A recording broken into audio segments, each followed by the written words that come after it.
The Full Circle Podcast. Compelling interviews and incredible tales from Colorado's western slope, from the mountains to the desert.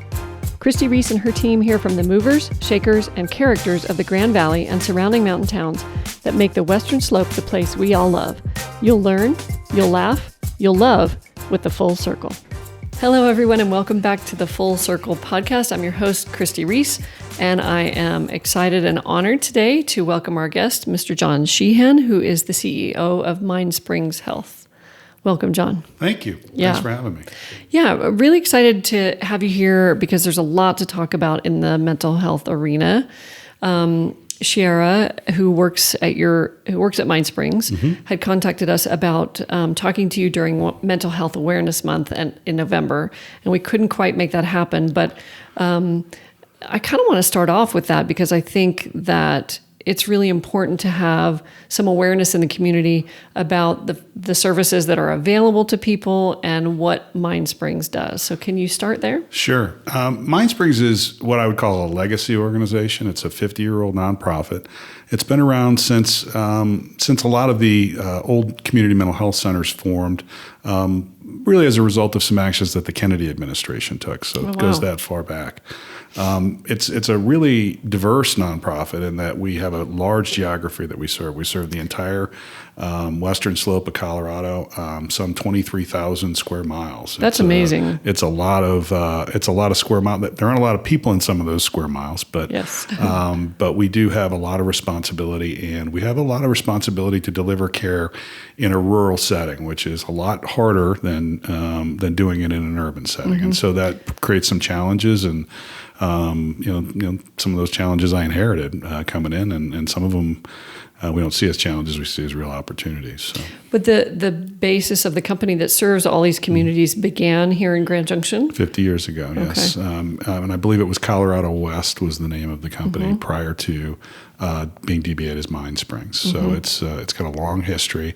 I think some of the best programs that we offer are programs for children and families and for adults, and so the Women's Circle program is one program that we offer. That's a really unique opportunity for women to bring their dependent children into care with them. That's wonderful. It's really a great family building program. We've recently opened a psychiatric emergency room at our West Springs Hospital location so that anyone who's experiencing a mental health crisis can go there and find a safe place, a state-of-the-art facility to find somebody to talk to. Because what we're finding is a lot of people post-COVID are getting themselves into situations emotionally where unfortunately we're seeing a rise in suicides. And so we want to make sure we've got the ability to intervene in multiple ways to prevent those things from happening to not just adults, but we've had a lot of youth suicides, unfortunately. Well, we know that's a part of our community that we want to change. Yeah. And thank you to your organization for providing resources for people. It's something that I think it's our responsibility. It's the role that we have as the type of organization that we are. We can't prevent everything. But we can certainly do as much as we possibly can and raise the alarm bell to what's not being done. And I think that more than anything will turn the result here. I think this isn't a one person, one organization, one thing wrong type situation. This is a forest fire of multitude that comes multi-layered, from for sure. different directions, and there are a lot of factors. Pandemic doesn't help, but we had a lot of factors that were not in our favor prior to the pandemic as well, and this has just sort of made things a lot worse. And so we're bracing for that, and I think as an organization we want to sound that alarm and say, hey, as communities, we have to align. We have to create community health alliances. We can't be fighting with each other or diluting resources. The alliances are one way to get information to people, right. About the services that you offer. Exactly. How else do you talk to people? Do you visit schools? Do you visit other groups? How do you get the information out about how people can get in touch and utilize your services? I think it's twofold. I think you've got to have.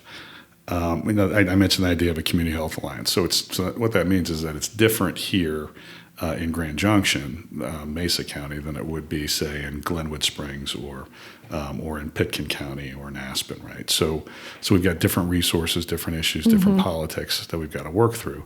But generally, I think that you want to try to reach out to the populations of patients who would be concerned about the quality of care. That was something immediately that I had to do, was talk about, what's available and what's the access. If it takes 3 weeks or 3 months to get in to see somebody, well, that's obviously a barrier, turns people away. And so we got to fix that problem first. And that's not a perception problem. That's either you can get an appointment or you can't. There's no, it's an if so, then so kind of thing. So we had to really work, I think, fast on our access model in Grand Junction and the other places that we operate, and also obviously look at access to the hospital.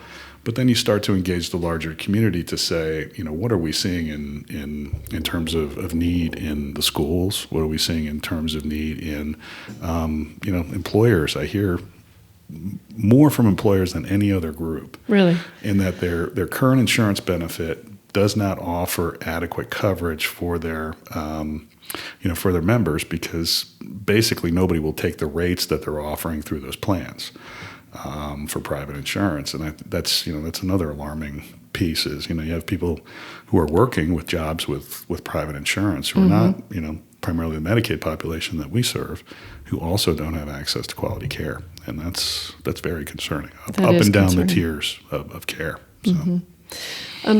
And I when I started talking about mental health awareness, I tend to think of being aware of the resources that are out there, but we also need to be aware of the causation and the all the different things that people are going through. Because when I was reading up a little bit, I was reading about mental health, but also behavioral health, and how do you differentiate between those two? Because you service both, correct? Yeah, so it's interesting. I've been in this business about 30 years now. I started as a mental health tech working in a psych hospital that my mom was a nurse practitioner growing up in. And I think what I've seen change the most is the stigma of mental health has gone away tremendously, and it's turned in a lot of good directions, right, with parity and some other things. And then I think the other thing that I've seen change the most is the idea that you have mental health or substance abuse treatment, right? And there were some researchers. There was a guy named Ken Minkoff that came out of Florida that I was really into for a long time, that talked about, there's different quadrants. So you can be high mental health, high substance abuse, or you can be low mental health, high substance abuse, right?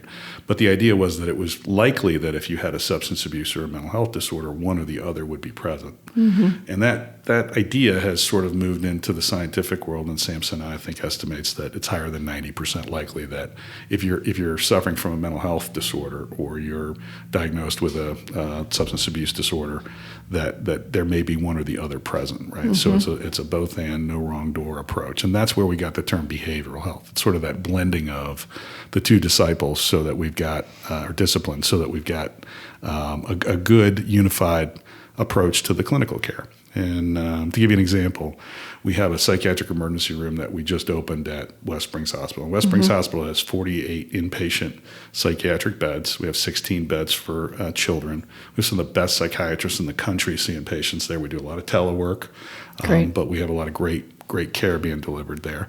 But we get a lot of people off the street into the psych yard. We see about 200 people a month there now. Now, that's care we weren't providing before. That's 200 people that are in crisis that have a place to go that wasn't there since January of last year. So that's a great win. Because that's an open door policy that has... Yeah, we just started it. We started the program. We took it on ourselves to, without the resources to do it probably, but we said, we think this is important really to address that high suicide rate. And previously, was it needed a doctor's referral? A doctor's referral. We had a lot of people that would come to the front door and say, I need help, and walk in and then say, I changed my mind and leave. And it's kind of like, well, you can't just let people walk in and then leave. And so there was a lot of changes that were needed at the front door to say, let's make this a real ER for psychiatry. That model's not prevalent in Colorado. I think it's the only I think we're the only freestanding psychiatric emergency room in the state of Colorado. Wow. So it was a different idea that I'm still not sure the state loves it, but the patients do, and we think it saved a lot of lives. So now we've attached that. The important thing is that right down the hall from there was a brand new state-of-the-art detox center, right, with 14 beds, but it was only operating a 3.2 level of licensure, which meant anybody that came to the psych ER that needed medical clearance had to go to the ER first before we could detox them. Oh, boy. And so we actually just improved the level of licensure from the 3.2 to the 3.7 level of medical detox. So now we can walk people from the psych ER right down to the medical detox and keep them on campus without having to send them out to St. Mary's, which has made St. Mary's very happy. So and it's a win better for everybody. It's a win for the patient. It's a win for the resources that get wasted if they have to go to the ER for some unnecessary care, and it's a win for the clinical outcome and for the family that gets to visit that patient once they're stable. So it's much better. I think long term, it's going to be, this is going to be the model of care that people expect in this community. So. Wonderful. So how many, you said about 200 patients a month. Mm-hmm. What do you think the need is? I mean, do we need to expand services in this community?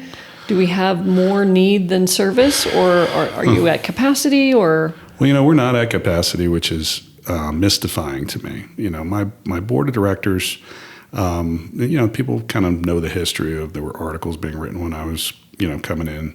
I know there were prior issues with the prior CEO or purported issues. But what I see is that there hasn't been a lot of attention paid by the state. There hasn't been a lot of attention paid by, maybe by the, just the powers that be that look at healthcare in Colorado to say, what kind of system of care do we need to deal with the fact that, the Mental Health America just published their annual report in 2023 in April. It said, Colorado is 45th out of 51 states in the United States of America for mental health access. That's embarrassing. That's embarrassing, and we should be ashamed of it, and we should be doing something about it. And instead, we've got a lot of legislation, but we've got a lot of broken processes, and I think we've got pretty much chaos in the Behavioral Health Administration at this point, and we need leadership, and we need a clear direction on what are we going to do about the people in these communities that aren't getting the care that they need. Now, to your question directly, this hospital was built by my board of directors before I got here. They spent $48 million building it. The state didn't put forth a dime. All right? Communities like Glenwood Springs put forth money. Aspen put forth money. I think Vail put forth money. Individuals put forth dollars. Banks gave us favorable lending rates. Foundations in Denver gave us money, right? All to create this state-of-the-art facility that has pretty much sat there since it opened, half full, right? And it's half full while 65% of the admissions in the Western Slope go to Denver for their care, right? Whether they like it or not. It's not the patients are preferring to go there. This was just the flow. And the building of this hospital didn't change that flow because the state never stepped in and said, hey, we're building a system of care here. This is a state-of-the-art facility. How are we all going to work together, the insurer, United Healthcare involved, everybody sit down and say, how do we make sure that this patient gets from where they are to where they need to be in what we call a continuum of care? What's the next right thing for that patient?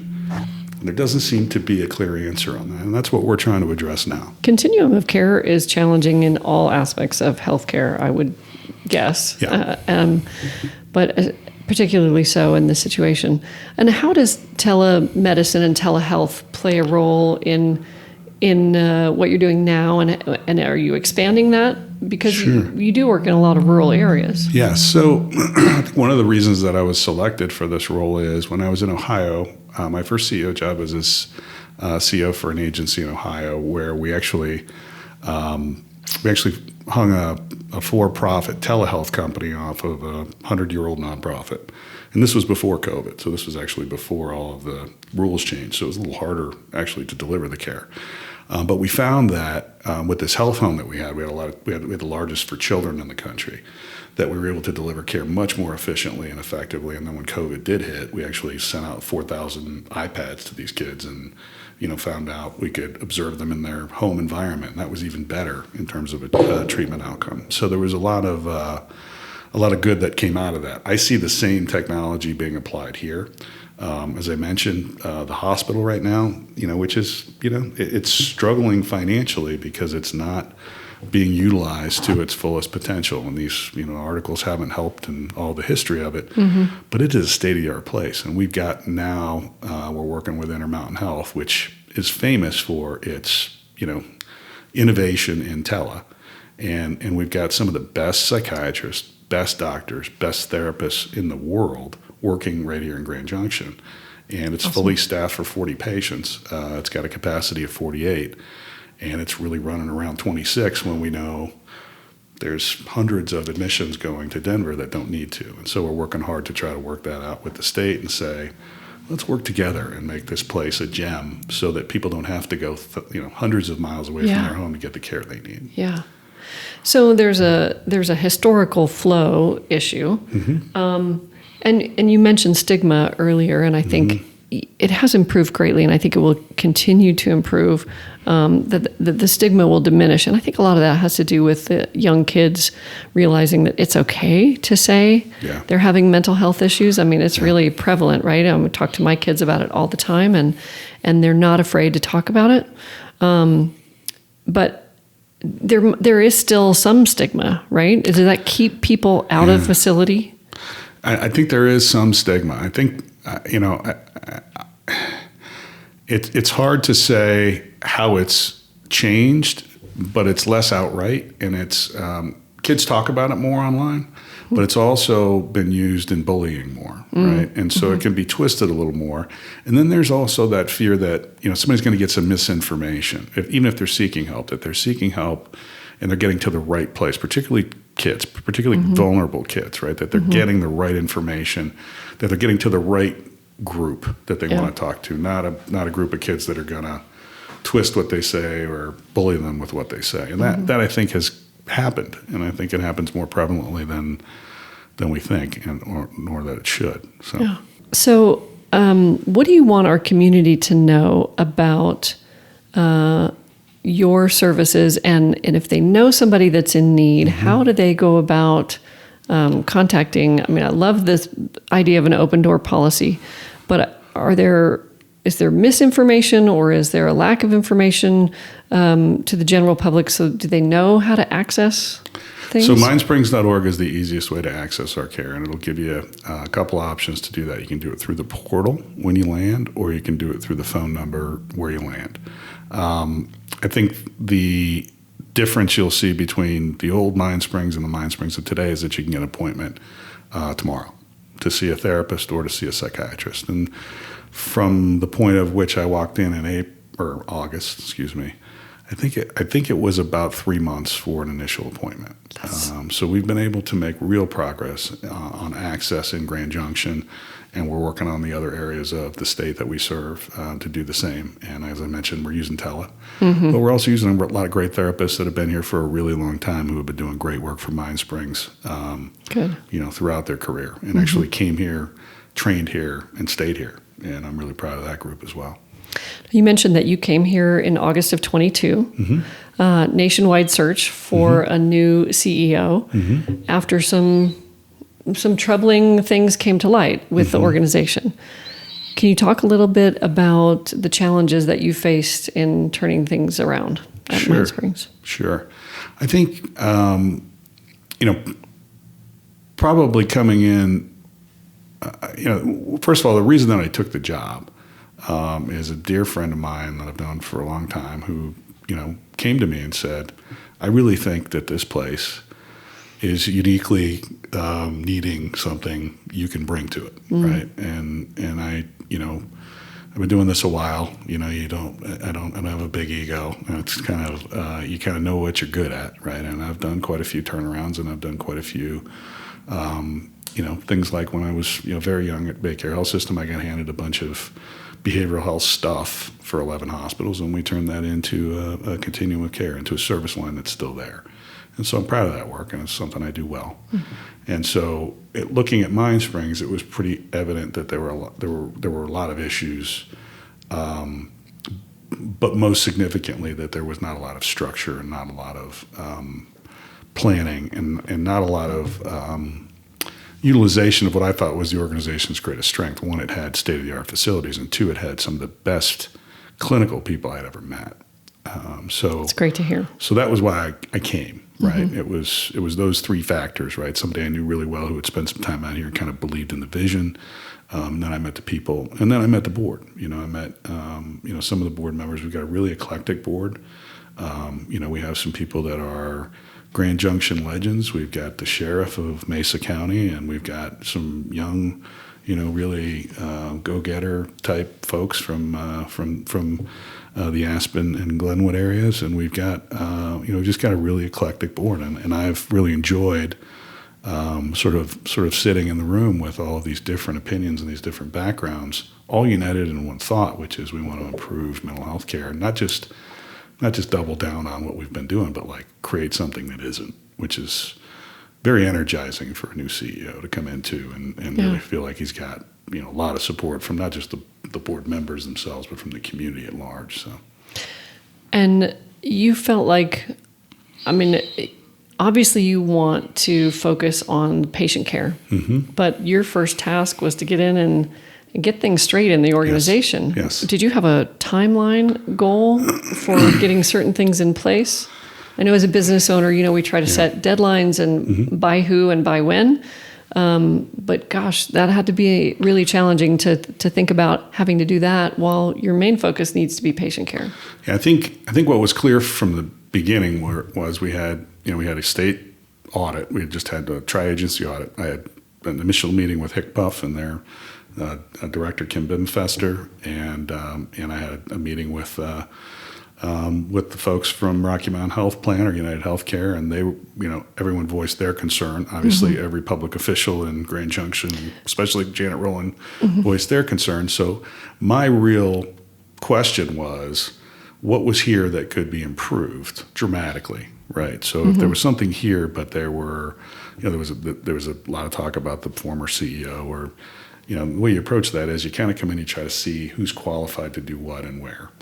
Make sure you have the right people in the right seats. Yeah, and unfortunately, coming in, I had a lot of concerns about the people that were in those chairs. Probably more than, I've been doing this a while, and it was probably more than any position I had been in that I felt like I just didn't have anything to work with. Right? This wasn't I needed to tweak something or coach somebody. This was I needed to change everything, and so including the management company that had been hired 30 days prior to my coming in, and so we just fired all the folks that we felt were part of the problem, including, there was a real issue with some prescribing practices, and so we needed to clean house on the physician side, and so we did that as well. So a lot of change, lot of change very quickly, more quickly than I've ever done anything like that in my career. It was pretty dramatic, but it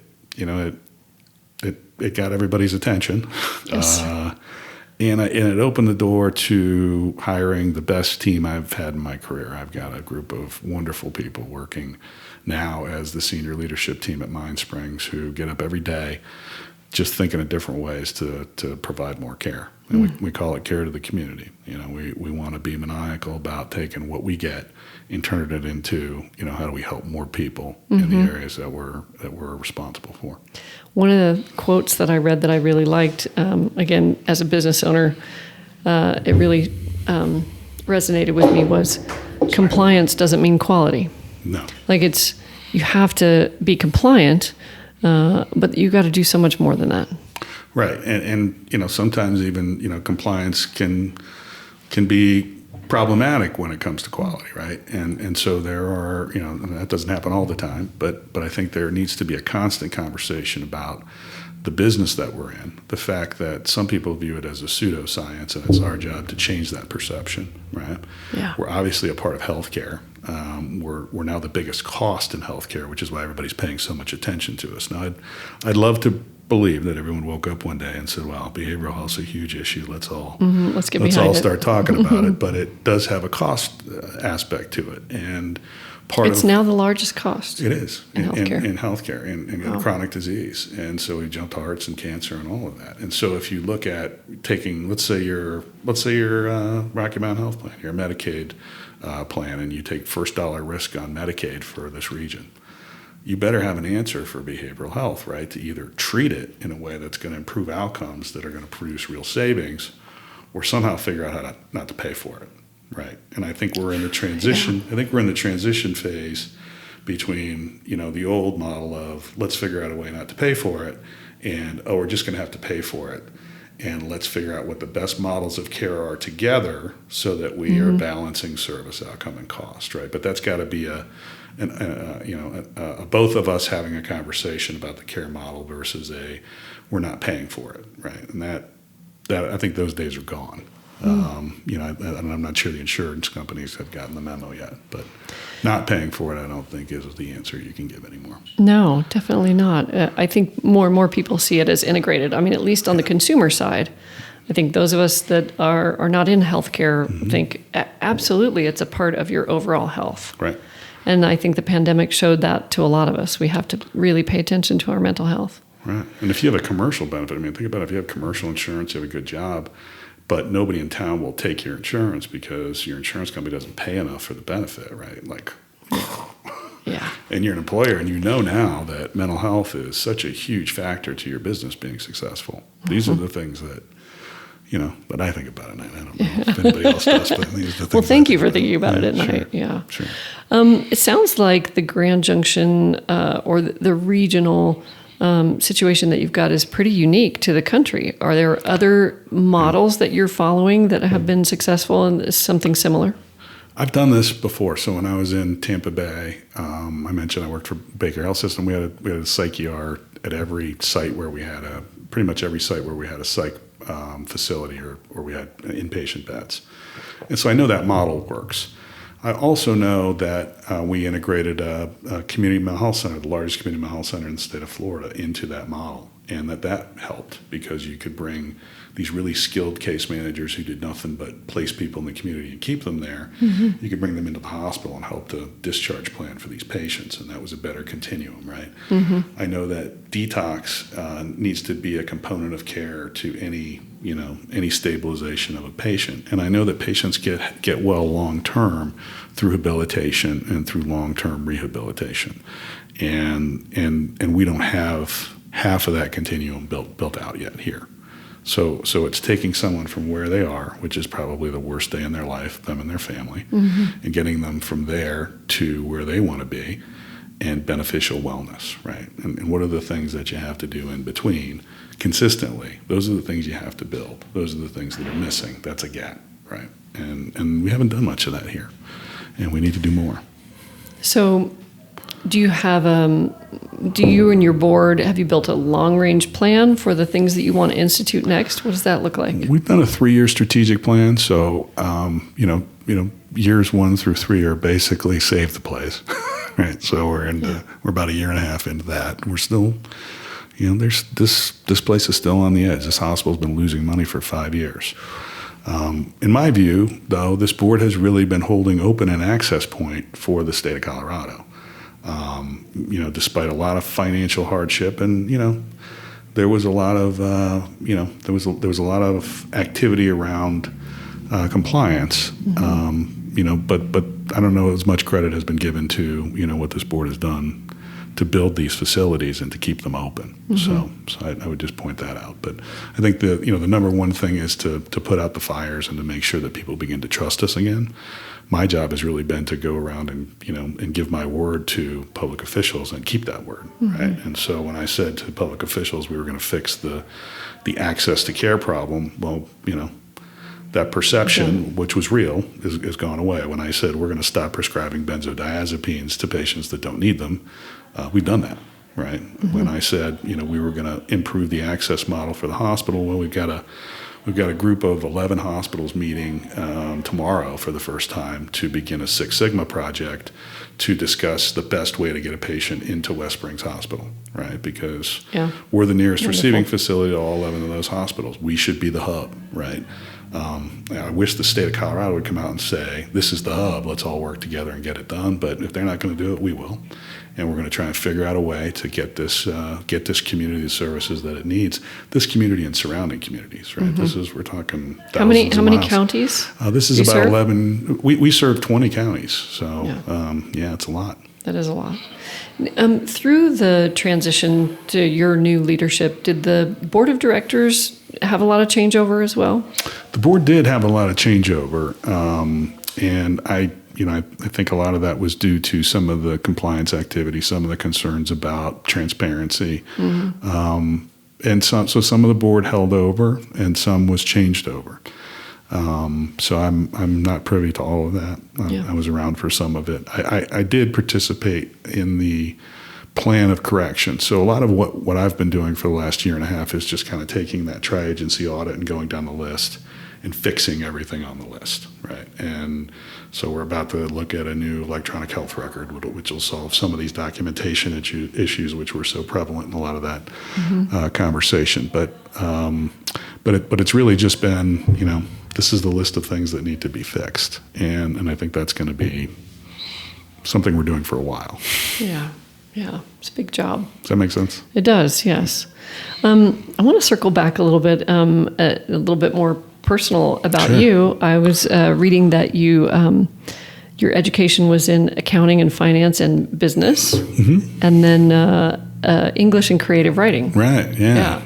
I graduated from the Florida State University, which just got the worst outcome possible in the bowl situation. The football bowl situation. Come on, that was ridiculous. Class of '93, though. I was the first year. I graduated the first year we won the national championship. So it's a great place to go to school. And so, how did you transition into the healthcare world? My mom was a nurse. She was actually started as a speech therapist. I think when we moved to Florida, they didn't do speech therapy in the schools, so she ended up going back to nursing school. And then she was working as a psychiatric nurse at a psych hospital. And I was in, I think, high school or college when I first started. I was 18. And just started working as a psych tech. And then I kind of became a code team leader and some different stuff. And then went and got a degree at Florida State and came back and decided I wasn't going to be able to get a job creatively writing many places. So I just tough way to make a living. Yeah, started working in the business. And I actually started grant writing, which is kind of how I got into administration, because I got to know Medicaid and how the money flowed. And then part of what you had to do was you had to sit in a room with clinicians, and they would have to explain to you how they were going to use this money. And it just was a great segue into what I do today, but basically what I do today. So, if you were going to give advice to a young person that wanted to get into the business side of healthcare, what kinds of, business management and accounting and finance, is that what you would recommend? I would say business management, accounting, and finance, but I would also be thinking this is going to be a really creative business in the future, right? So ever expanding. Yeah, if you're an old Clayton Christensen fan, the hospitals look a lot like steel mills. You had that theory of the steel mill that all of the different channels of business get taken away slowly. There's this great revolution going on with technology right now, and so that technology, in healthcare we tend to be about 10 to 15 years behind the technology. That's probably a good thing. Because it gives the technology time to mature, and we don't like to, necessarily endanger patients. But it can be a little frustrating, right? Because you feel like you're going back in time sometimes when you go to the hospital and you sit down. You can go to Mind Springs, you can feel 30 years, like you're going 30 years back in time. But the idea right now is there are people creating virtual health systems, in the cloud, right? What does that look like? What do the wearables that come out of that look like? What does VR, how does that fit into all of that? I've got a really good friend of mine that runs the VR lab at the University of Michigan. He tells me all this crazy stuff they're doing, and I don't know. So there's all this cool stuff and cool technology coming, and it just hasn't cracked the surface yet of what's a very hard healthcare industry. Right? I mean, we're harder than oil right now in terms of trying to protect, the infrastructure. COVID did not help healthcare's public perception. I think is the way to put it, right? It dinged us in a lot of areas that fairly or unfairly, we were exposed. And so we've got an answer for some of that stuff, but some of it's going to be this new technology. Do you mean a healthcare system as a whole, or mental health care in particular? I think mental health care. So a lot of my career, I tell this joke a lot. A lot of my career, I've sat in a room with a lot of cardiologists who will tell you for hours on end why the heart is the most important organ in the body. Or if you happen to be with a kidney doctor, they're going to tell you about the kidney, right? I hang around with a lot of brain doctors, right? And I think our argument's pretty good that the brain is probably the most predominant organ in the body, and that its role has been diminished just because it's harder to understand than all the others, right? And so now what we're doing, just like with the genome, we're mapping the brain. And with the mapping of the brain is going to come a multitude of things that I haven't even started to imagine. It's hard to imagine everything. It's and combine that with AI, right? And this is going to predominate healthcare. I believe the brain and the brain's health will predominate healthcare because every other organ is affected by the brain's health, essentially. And that I think is where we're headed. I think you've had a number of theories that developed a couple hundred years before me that have sort of come. You have all the psychologists, you had the psychiatrists, and you have the folks that are doing other things, and all those things are kind of coming back together, I think. And with this new technology, I think we're going to see real big change in the next 20 years. That it won't look the same. So many industries are facing that. Yeah. We just can't even imagine where things are going to go. Yeah. Fascinating. Meanwhile, we have a lot of really sick people, more than we've ever had, and we have a lot of really sick children, or we have a lot of children who are at risk of being really sick, and that has to be addressed now. And we've destroyed generations of kids with the opium epidemic, and we have to look at between now and that future day when we've got better technology and better tools, like what are the things we know work? Things we know work are those handoffs I was talking about, right? Making sure we engage kids, making sure we engage families, making sure it's the next right thing model, right? Not, well, this is available, so this is what you get, right? Do you, I think on the consumer level, or just casual conversations with family, friends, we talk about, has the mental health issue for kids always been there, and it's just now coming to light that kids have these issues? Obviously, opioid is a completely different thing, and that has changed a lot of landscapes. But are we just becoming more aware of issues that kids and adults face? I don't have any numbers to support this, but I'll tell you my own feeling is that it's gotten much worse. And it's gotten much worse because of technology, because of phones and the internet and apps and TikTok. And, I'm not particularly going to single any one thing out as evil, but kids are being exposed to more than we were ever even. We couldn't have handled this much exposure, right? And it's scary. And then you put them in a situation where there's a social isolation for 2 to 3 years, right? With really no contact with the outside world at all, and then this technology has even more of a hold. I think that's really scary for what kids have been exposed to. I think for kids of a certain generation, the opioid crisis has just devastated, their families. That will never be the same, and that cuts through socioeconomic lines like nothing else, right? It doesn't matter if you have money or don't have money. You could easily have been affected by that epidemic. And,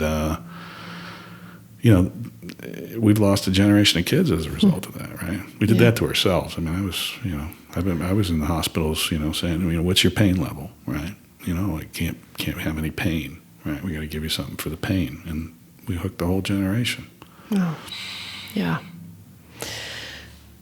It's such an important part of our community. I want to thank you for being there for our community. It is. We talk a lot about community on this podcast, and we feel like we all live here. We're invested, and we want the best for our community. And And there's so many ways we can improve things here for the quality of life for people. And mental health services has got to be a big part of that. So thank you. It's such a beautiful place. And I've taken up mountain biking, and I'm sitting on the public health board, which is really, what's interesting is that the trails are part of the public health Isn't that wonderful? Board, which I think is really cool, right? Yep. There's so much here, right? And I think Mind Springs can do so much more for this community than it has in the past. And, I can tell you that you've got some people working there who are really dedicated to doing that every single day. And they're inspiring me a little bit. I'm a little long on the tooth, but they get me out of bed every day to make sure that we're getting the job done. So I'm excited. It seems like you're very dedicated as well. So I thank you for that. Thank you. Appreciate it.